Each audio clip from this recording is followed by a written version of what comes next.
Tolong bujuk saya supaya sholat. Puasa saya lakukan, semua saya lakukan kecuali sholat. Ketika Allah perintahkan ibadah-ibadah yang lain, itu cukup perintah ayat saja turun. Allah perintah haji, ayat saja turun. Allah perintah puasa, ayat saja turun. Allah perintah bayar zakat, ayat saja turun. Tapi ketika Allah perintah sholat, tidak boleh ayat turun. Nabi dijemput oleh 2 malaikat, kemudian diajak naik, ketemu dengan Allah untuk menerima perintah ini. Kenapa? Karena perintah ini sangat penting. Mas, saya boleh dagang, bayar zakat sambil nyanyi. Saya boleh haji sambil nyanyi. Tawaf, labbaik Allahumma labbaik, labbaik la syarika lak labbaik. Boleh. Ya, saya bayar zakat boleh sambil nyanyi. Begadang jangan begadang. Kenapa? Salat tak boleh. Allahu Akbar. Darah muda, darahnya pada batal salat saya. Kenapa? Inilah puncak penghambaan kepada Allah. Jadi puncak penghambaan kalau saya meraku hamba, salat. Yang paling mulia dalam tubuh kita, kepala. Adik-adik bercanda dipukul pantatmu masih senyum. Dorong dadamu masih senyum. Tapi jangan bercanda pukul kepalamu. Tak, kau pukul kepala saya pasti saya marah. Kenapa? Harga diri di sini. Tapi ketika kita sholat, anggota tubuh yang paling mulia, kepala, rendahkan seperti kakimu. Kita akan ini penting. Kalau saya sudah mulai ini. Oke. Ya, karena kalau saya mau sholat, saya melihat banyak koruptor sholat. Ya. Saya melihat banyak orang sholat yang kalau saya ajak ngomong main HP, nggak punya adab. Yang paling enak memang sholat tidak korupsi. Yang paling nyaman memang, paling ideal, sholat jujur. Tapi wala talbisul haqqa bil batil, kata Allah. Allah tidak mencampurkan antara hak dan batil.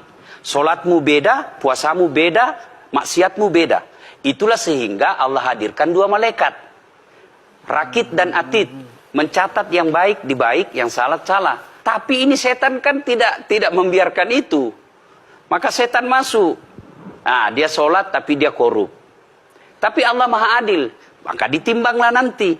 Mana yang lebih banyak, kebaikanmu atau keburukanmu. Kalau dia baik amalnya, tapi tidak ada sholatnya, sia-sia. Kenapa? Passwordnya kebaikan itu, kuncinya itu adalah sholat.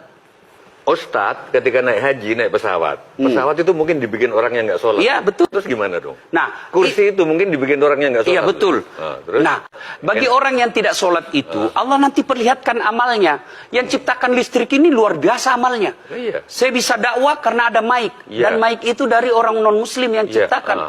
Maka Allah nanti pamerkan. Ini kau punya amal. Ini 10 kuda, 10 miliar kau punya amal. Mana passwordnya? Mana kuncinya? Kuncinya itulah sholat. As-sholatu imanuddin, as-sholatu miftahul jannah. Sholat itu kunci kebaikan, sholat itu tiangnya agama. Sebuah bangunan, dia bisa berdiri tanpa dinding. Sebuah bangunan, dia bisa kokoh tanpa atap. Tapi ketika bangunan tidak punya tiang, pasti tidak kokoh. Tiang itulah dalam agama, sholat. Dia tidak husuk, tidak ada urusan. Allah tidak hitung kamu husuk atau tidak. Kamu datang deh sujud sama saya. Orang haji kan melempar 3 jumroh. 1 tiang, 7 batu. Kenapa tidak dikumpul saja itu?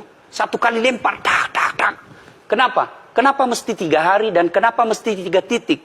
Itu pesan moralnya, melawan setan itu perlu napas panjang. Dengar azan, jangan pikir saya tahu dia tebar itu. Tidak usah kau sholat, nanti kau tua. Anggaplah pergi sholat. Setan menyerah, tidak.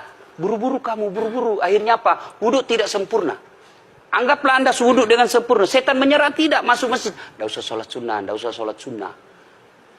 Prinsipnya setan, kalau dia tidak bisa dikalah, jangan untung. Nah, gimana Mbak Teja? Udah teryakinkan? Oke.